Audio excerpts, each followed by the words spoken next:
ಅಮ್ಮ ಎಂತದಲ್ಲ ಅಂತ ಹೇಳ್ಕೊಂಡು ಹೌದಾ ವಿಷಯ ಹೌದಾ ಸರಿ. ಹಾಗಾದ್ರೆ ಮಗಳ ಆಚೆ ಹೋದ್ಲಾ? ನಿಮಗೆ ಮಗಳು ನೀ ಹೇಳ್ಬೇಕಂತಿಲ್ಲ, ನಿನಗೆ ಸಿಕ್ಕಿದ್ದು ಮೊನ್ನೆ ಅದ್ರ ಹೋದ ನಾನೇ ಹೆತ್ತದ್ದು, ನಾನೇ ಕಲಿಸಿಕೊಟ್ಟದ್ದು. ಈಗ ಒಡನಾಟ ಮಾಡಿ ಗಂಡನನ್ನು ಎಷ್ಟು ಗೌರವಿಸಬೇಕಂತ ನಾ ಹೇಳಿಕೊಟ್ಟು ಕಳಿಸಿದ್ದೇನೆ, ಗೊತ್ತಾಯ್ತಲ್ಲ? ನೀವು ಹೇಳ್ಕೊಟ್ಟದ್ದೆಯಾ? ದೇವರೇ, ನಂಗೆ ನನ್ನ ಹೆಂಡತಿ ನೋಡಿದ್ಮೇಲೆ ಗೊತ್ತಾಯ್ತು ಅತ್ತೆಯು ಬಹುಶಃ ಹೀಗೆ ಏನು ಅಂತ. ಮತ್ತೆ ಇಲ್ಲಿ ಇಷ್ಟೆಲ್ಲ ಮಾತಾಡಿದ್ದೇನೆ ಹೇಳಿ ಮನೇಲಿ ಒಂದೂ ಮಾತಾಡುದಿಲ್ಲ ನಾನು. ಅದೇ ನೀವು ಗಂಡಸರ ಬುದ್ಧಿ ಬಹಳ ಚಂದ. ನಿಮಗೆ ಹೊರಗಡೆ ಹೋದಲ್ಲಿ ನಿಮಗೆ ಹೆಂಡತಿಯ ಸುದ್ದಿ ಹೇಳುದು, ಮನೇಲಿ ಒಬ್ಬರಿಗೆ ನಿಮಗೆ ನಾಲಿಗೆ ತಿರುಗುದಿಲ್ಲ ನಿಮಗೆ, ಹೌದಾ? ಆಮೇಲೆ ನನ್ನ ಮಗ ಆಚೆ ಹೋದಾಗ ಇಲ್ಲಿ ಬರೀ ಹೊಗೆ ಮಾತ್ರ. ಋತ್ವಿಜರಿಗೆ ಯಜ್ಞ ಮಾಡುವುದಕ್ಕೆ ಸಾಧ್ಯವಾಗಲಿಲ್ಲ. ಮಗಳು ಹತ್ತಿರ ಬಂದಳ, ಮತ್ತೆ ಅಗ್ನಿ ಉರಿಯುತ್ತದೆ. ಆಚೆ ಹೋದ್ಲ, ಇವಳಿಗೆ ಕಣ್ಣು ಬಿಡ್ಲಿಕ್ಕೆ ಆಗುದಿಲ್ಲ. ಕಡೆಗೆ ಏನೇನು ಹಾಗೆ ನಿಮಿತ್ತ ಹಾಕಿ ನೋಡಿದ್ರು, ಕವಡೆ ತಿರುಗಿಸಿ ಪ್ರಶ್ನೆ ಇಟ್ಟು ನೋಡಿದ್ರೆ ಅಗ್ನಿಯು ನಿಮ್ಮ ಮಗಳ ಮೇಲೆ ಮನಸ್ಸು ಮಾಡಿದ್ದಾನೆ, ಹೌದಾ? ಯಜ್ಞ ಕಾರ್ಯ ಆಗುವಾಗ ಕೊಟ್ಟದ್ದನ್ನು ಸ್ವೀಕರಿಸಿಕೊಳ್ಳಬೇಕಂತ ಹವ್ಯ ವಾಹನ ನೀನಾಗುದು ಬಿಟ್ಟು ಕೂತ ಹುಡುಗಿಯ ಮೇಲೆ ಕಣ್ಣಾಕಿದ್ಯಾನ ನೀನು? ನಿಮ್ಮ ಮಗಳ ಭಾಗ್ಯ ಅಲ್ವಾ? ಮಗಳ ಭಾಗ್ಯ ಯೋಗ. ನಿಮ್ಮ ಕಣ್ಣಾಕಿದ ಹೌದಾ? ಅದು ನಮಗೆ ಮತ್ತೊಂದು ಮುಖ ಬೇಕಾದದ್ದು, ಎಲ್ಲ ಒಂದೇ ಮುಖದಲ್ಲ ನಾವು ಯೋಚನೆ ಮಾಡುವ. ಆ ಬಳಿಕ ಮದುವೆಯನ್ನು ಮಾಡಿಕೊಟ್ಟೆವು, ಹೌದಾ? ಹೌದಪ್ಪ. ಹಾಗಾದ್ರೆ ಮದುವೆ ಮಾಡಿ ಕೊಟ್ಟ ಬಳಿಕ ನಿನಗಲ್ಲಿ ತಿನ್ಲಿಕ್ಕೆ ಕೊಟ್ರೆ ನಾವು ನಮ್ಮ ಸಂಬಂಧವನ್ನು ಊರ್ಜಿತದಲ್ಲಿ ಇಟ್ಟುಕೊಂಡಿದ್ದೇವೆ. ಆ ಕಾರಣಕ್ಕೋಸ್ಕರವಾಗಿ ನಿನ್ನನ್ನು ಬರೆಸಿಕೊಂಡದ್ದು. ದೇವತಾನುಗ್ರಹ ಅವರಿಗಿದ್ದರೆ ನಮ್ಮ ದೇವ್ರ ಕೊನೆಗೆ ಹೋಗಿ ನೋಡ, ನಾವೇನು ಪೂಜೆ ಮಾಡುವುದಿಲ್ವಾ? ನಾವು ಹಾಕುವ ಧೂಪದ ದೀಪದ ಮುಂದೆ ಒಳಗೆ ಪುರೋಹಿತರು ಕೂತ್ಕೊಳ್ಳಿಕ್ಕೆ ಆಗುದಿಲ್ಲ ಹೇಳ್ತಾರೆ ಅವರು. ಮತ್ತೆ ಇಷ್ಟೆಲ್ಲ ಹಾಕಿದ್ದೀರಿ ನೀವು, ಆದ್ರೆ ಅಷ್ಟು ಪೂಜೆ ಮಾಡ್ತೇವೆ ನಾವು, ಆಸ್ತಿಕರು ನಾವು, ಹೌದಾ? ಅಲ್ಲ ನೀವು ಆತರ ಮಾಡ್ಲಿಲ್ಲ ಅಂತ ಹೇಳಿದ್ದಲ್ಲ. ಓ ಈ ಹಣ್ಣು ಸಿಹಿಯಾಗುಂಟು ಅಂತ ಹೇಳುವ ಅರ್ಥ ಈ ಹಣ್ಣು ಕಹಿಯಾಗಿದೆ ಎಂಬಾಗ ಅಲ್ಲ. ಅಲ್ಲಿ ಇದು ಮಾತ್ರ ಸಿಹಿ ಅಂತ ಹೇಳಿದ್ದೀನಿ, ನೀ ಹೇಳಿದದ್ದು ಅದು ಮಾತ್ರ ಸಿಹಿ ಅಂದ್ರೆ ಇದು ಕಹಿ ಅಂತ ಆಗುತ್ತದೆ. ಮತ್ತೆ ಅದರಷ್ಟಲ್ಲ ಅಂತ ಹೇಳುವುದಕ್ಕೆ ಹೊರಟದ್ದು ಬಿಟ್ರೆ ಅಂತ ಹೇಳಿದ್ದಲ್ಲ. ಈಗ ಕೃಷ್ಣ ಅವರಿಗೆ ಸಹಾಯ ಮಾಡ್ತಾರೆ ಅಂತ ಹೇಳ್ತೀಯಲ್ಲ, ಹೌದು? ಕೃಷ್ಣ ಅಂತ ಹೇಳಿದ್ದಾನೆ, ನಿಮ್ಮ ನಿಮ್ಮ ಕರ್ತವ್ಯಗಳನ್ನು ನೀವು ಮಾಡಿ ಅಂತ ಹೇಳಿದ್ದಾನ. ಉಪದೇಶ ಕೊಟ್ಟಿದ್ದಾನಲ್ಲ. ನಾವು ಮಾಡಿದ್ರೆ ತಪ್ಪೆಂತದ್ದು ಅಂದ್ರೆ, ಈಗ ನಾವು ಹೋರಾಟ ಮಾಡಿದ್ರೆ ತಪ್ಪೆಂತದ್ದು? ಕ್ಷತ್ರಿಯರ ತಪ್ಪುಂಟಾ? ಅದಿಲ್ಲ.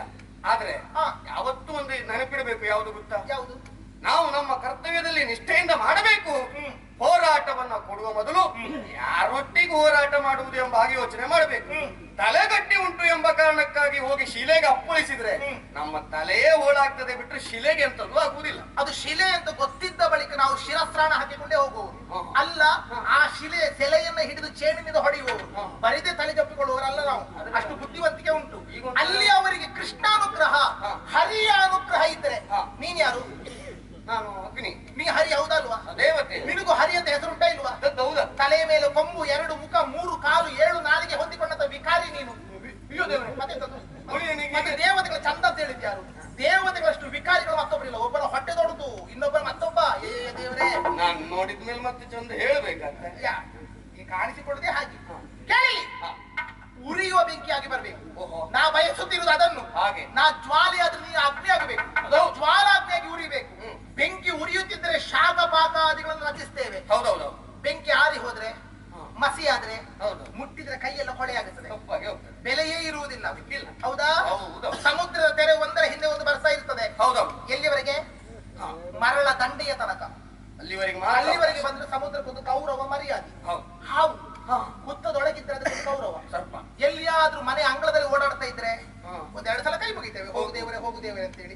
ಕಡೆ ಹೋಗಿದ್ರೆ ನಾವೇ ಕೋಲಿನಿಂದ ಹೊಡೆಯುತ್ತೇವೆ, ಹೌದಾ? ಹಾಗೆ ಬೆಂಕಿ ಒಲೆಯೊಳಗೆ ಉರಿಯುತ್ತಾ ಇದ್ರೆ ಅದಕ್ಕೊಂದು ಗೌರವ, ಅದಕ್ಕೊಂದು ಸ್ಥಾನಮಾನ. ಹೊರಗೆ ಬಂದ್ರೆ ನಾವೇ ನೀರು ಹಾಕಿ ಆರಿಸ್ತೇವೆ, ಗೊತ್ತಾಯ್ತಲ್ಲ? ಉರಿಯುವ ಅಗ್ನಿ ಆಗಬೇಕು. ನೀವು ಹೇಳಿದ ವಿಷಯ ಸತ್ಯ. ಸಮುದ್ರ ದಂಡೆಯವರೆಗೆ ಮಾತ್ರ ಬಂದ್ರೆ ಅದಕ್ಕೆ ಯೋಗ್ಯತೆ. ತೆರೆಗಳು. ಇನ್ನು ಈ ಹಾವು ಹುತ್ತದಲ್ಲಿದ್ರೆ ಮಾತ್ರ ಅದಕ್ಕೆ ಮರ್ಯಾದೆ. ಅಗ್ನಿ ಹಾಗೆ ಅದು ಉರಿಯುತ್ತಿದ್ದರೆ ಒಲೆಯೊಳಗೆ ಉರಿಯುತ್ತಿದ್ರೆ ಮಾತ್ರ ಮರ್ಯಾದೆ. ಸುಳ್ಳಲ್ಲ? ಈ ಹೆಣ್ಣು ಎಲ್ಲಿದ್ರು ಮರ್ಯಾದೆ ಅತ್ತೆ? ಎಲ್ಲಿದ್ರೆ ಮರ್ಯಾದೆ? ನನಗೊತ್ತು ಎಲ್ಲಿದ್ರೆ ಮರ್ಯಾದೆ. ಹೆಣ್ಣು ಮನೆ ಒಳಗಿದ್ರೆ ಮಾತ್ರ ಮರ್ಯಾದೆ. ಮನೆ ಒಳಗೂ ಇಂಥ ಸ್ಥಳ ಎಂಬಾಗುಂಟು, ಅಲ್ಲಿದ್ರೆ ಮಾತ್ರ ಮರ್ಯಾದೆ. ಹೆಣ್ಣಿನ ಸ್ವರ ಎಂಬುದು ಮಹಡಿಯ ಮೇಲೆ ಕೇಳಬಾರದು. ಹಾಗಾಗಿ ಹೆಣ್ಣು ಮನೆ ಒಳಗಿದ್ರೆ ಮಾತ್ರ ಮರ್ಯಾದೆ. ಸರಿ ಹೇಳಿ ಅಲ್ವಾ? ಹೆಣ್ಣಿಗೆ ಮನೆಯೇ ಲೋಕ. ಹೌದೌದು. ಗಂಡಿಗೆ ಲೋಕವೇ ಮನೆ ಅಲ್ವಾ? ಹಾಗಾಗಿ ಹೆಣ್ಣು ಮನೆಯಲ್ಲಿ ಇರ್ಬೇಕಲ್ಲ. ಏನ್ ಮಾಡುವ ಹೇಳು? ಎಂತ ಮಾಡುವ? ನನ್ನ ಸ್ವರೆಯಲ್ಲಿ ಕಾರಣ ಎಂತ ಗೊತ್ತಾ? ನಮ್ಮನೆ ಗಂಡಸು ಉಂಟಲ್ಲ, ಇದು ಲೋಕಕ್ಕೆ ಹೋಗುದಿಲ್ಲ, ಲೋಕದ ಮನೆಗೆ ಹೋಗುದಿಲ್ಲ, ಮನೆಯೊಳಗೆ ಇರುತ್ತದೆ. ಆದ್ರಿಂದ ಇದೀಗ ಇಷ್ಟ ಹಾರಾಡುವುದು. ಗಂಡು ಕೋಳಿಯೇ ಕೂಗಬೇಕು ಅಂತ ನನಗೆ ಗೊತ್ತುಂಟು, ಹೆಣ್ಣು ಕೋಳಿ ಕೂಗುದಲ್ಲ. ನಮ್ಮಲ್ಲಿಂದ ಗಂಡು ಕೋಳಿ ಚಂಡಿ ಕೋಳಿ ಹಾಗೆ ಕೂಡಿ ಆಗುದೇ ಇಲ್ಲ. ಮತ್ತೆ ಮಾಡುದು ಇಲ್ಲ ಅದು ಹೇಗಂತ ನಿನ್ಗೆ ಗೊತ್ತಿಲ್ಲ ನನಗೆ ಅದು ನಮಗೆ ಗೊತ್ತುಂಟದು